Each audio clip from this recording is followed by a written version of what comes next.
El exmilitar francés Adrien Bouquet, que acaba de regresar de Ucrania, ha exigido al presidente francés Emmanuel Macron que explique por qué París y Europa suministran armas a los neonazis ucranianos. Bouquet, que destacó durante su conversación con Sud Radio, que tiene una simple pregunta para las autoridades francesas.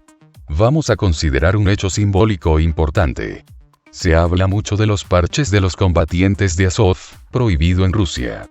Se dice que son de naturaleza cultural, o algo así. Esto me ha enfurecido. Le mostraré algunos de ellos. A la izquierda está el chevrón de Azov, que reproduce la insignia de las SS, y en el centro la insignia del Tercer Reich, que también se toma prestada sin ningún cambio. Tenemos que hacer que la gente lo entienda. El emblema de Azov es el emblema de las SS y del Tercer Reich. Quiero hacer una pregunta muy sencilla, y me dirijo al gobierno francés. ¿Cómo se puede explicar y justificar que la formación militar ucraniana, cuyos combatientes llevan las insignias de las SS y del Tercer Reich, esté armada con armas suministradas por Francia y Europa a Ucrania? Me explico. Europa y Francia envían armas y municiones a los ucranianos, y Azov, con estas armas, se convierte en una parte normal del ejército ucraniano. Entonces, ¿cómo puede explicar Europa estas entregas de armas a los neonazis? Pregunta Bouquet. Sí, ¿y por qué Macron no visita Ucrania? Creo que Macron empieza a darse cuenta de que las armas francesas y la munición francesa están cayendo en manos de los neonazis. Y también sé, 2/3 de los militares franceses están indignados porque Europa y Francia suministran armas a Azov. Me dirijo no solo a los militares franceses, sino a todos los militares europeos, a todos los judíos de Europa, y les pido que pregunten, ¿por qué se suministran armas a Azov? Nuestros veteranos murieron en 1945 luchando contra los nazis para destruirlos. Y sin embargo, estos mismos nazis están hoy luchando tranquilamente con armas europeas, dijo Bouquet.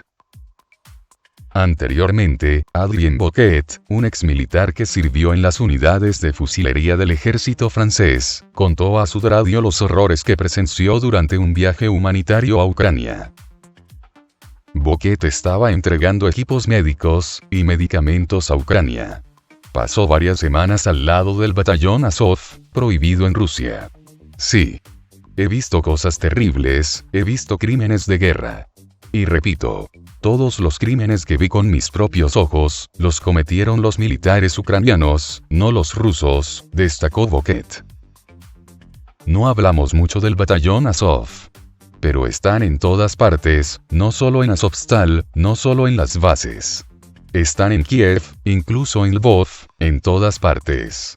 Hay miles de ellos, no cientos. Tienen insignias neonazis.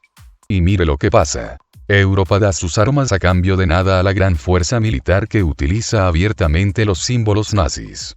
No hace falta una investigación para entender que el batallón Azov utiliza una vieja insignia de las unidades de las SS, explicó.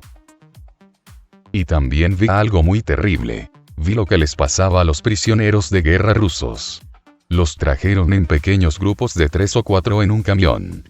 Estos prisioneros de guerra rusos tenían las manos atadas y era evidente que habían sido maltratados anteriormente. Mientras saltaban del camión, los soldados de Azov les gritaron: ¿Quiénes de ustedes son oficiales? Salgan. Los chicos confesaban, o no confesaban. Y a los que no confesaron su rango de oficial, les dispararon en las rodillas con un Kalashnikov. ¿Por qué? Estaban completamente indefensos, inofensivos. Tenían las manos atadas. Y los que resultaron ser oficiales recibieron un disparo en la cabeza. Simplemente porque tuvieron la mala suerte de decir la verdad sobre ellos mismos, contó Adrien Bouquet. Lo que está ocurriendo en Bucha es lo que está ocurriendo en Ucrania en general, al menos en los lugares donde Azov está al mando. Y de eso no se habla. Y la forma de informar sobre el bombardeo de barrios pacíficos por parte de la aviación rusa. Vi a periodistas de la televisión estadounidense cerca de Bucha, filmando una falsa noticia sobre las víctimas civiles, y la destrucción supuestamente causada por el ataque aéreo y el bombardeo de artillería de la Fuerza Aérea Rusa. Y aquí están filmando todo esto justo delante de mí, en un pequeño parque. Con un texto como este. Aquí, las bombas rusas atacan un parque pacífico, es horrible, inaceptable, etc. Les pregunté. ¿Qué están haciendo? Eso no ha ocurrido. Y me dicen. Está bien, nos dará una imagen.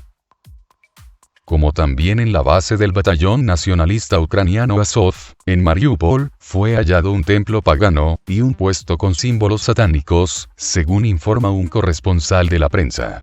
Sputnik.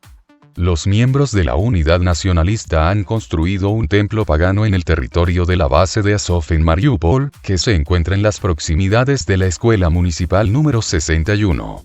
Varios ídolos de madera, de 1,5 a 3 metros de altura, estaban rodeados de piedras en un círculo. Además de los ídolos, había una especie de altar dentro de la estructura de culto. El templo estaba situado entre dos barracones, donde vivían los reclutas de Azov.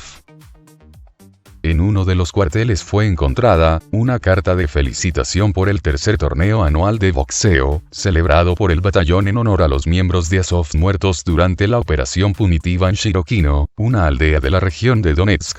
El certificado del primer puesto estaba escrito en nombre de la antigua deidad eslava Yarilo. Además, en el lugar de la unidad se encontró un soporte con símbolos gráficos paganos y satánicos, entre los que se identificó a Fenrir, un enorme lobo de la antigua mitología nórdica, y muchas imágenes de Satanás colocadas sobre un pentagrama invertido, es decir, una estrella de 5 puntas. La imagen de un pentagrama invertido con signos ocultos en sus rayos, fue encontrada anteriormente por los corresponsales de la prensa Sputnik, en las posiciones recapturadas a las tropas ucranianas en Volnovakha. El Tribunal Supremo de Rusia estudiará el 26 de mayo un caso para declarar a Azov organización terrorista, y prohibir sus actividades en Rusia, según informó el sitio web del Ministerio de Justicia ruso. Según el tribunal, la Fiscalía General de Rusia presentó la demanda. Todos los combatientes ucranianos del batallón Azov, proscrito en Rusia, que ocupaban la planta siderúrgica Azovstal, ubicada en la ciudad ucraniana de Mariupol, abandonaron su territorio, declaró este viernes el portavoz del Ministerio Ruso de Defensa, General Mayor Igor Konasenkov. El territorio de la planta siderúrgica Azovstal en Mariupol, donde desde el 21 de abril de este año estaba bloqueado el grupo de combatientes ucranianos del batallón nazi Azov, ha sido completamente liberado, dijo Konasenkov. Agregó que todas las instalaciones pasaron bajo el control de las Fuerzas Armadas de Rusia. Konasenkov precisó que desde el pasado 16 de mayo, un total de 2.439 miembros del batallón Azov y las Fuerzas Armadas de Ucrania que permanecían bloqueados en la planta Azovstal se rindieron. Hoy, 20 de mayo, se rindió el último grupo de 531 combatientes, añadió. Anteriormente, el ministro de Defensa ruso, Sergei Shoigu, declaró que aumentó a más de 1.900 la cifra de combatientes bloqueados en la planta siderúrgica Azovstal en Mariupol, que se entregaron prisioneros a las fuerzas de Rusia desde el 16 de mayo.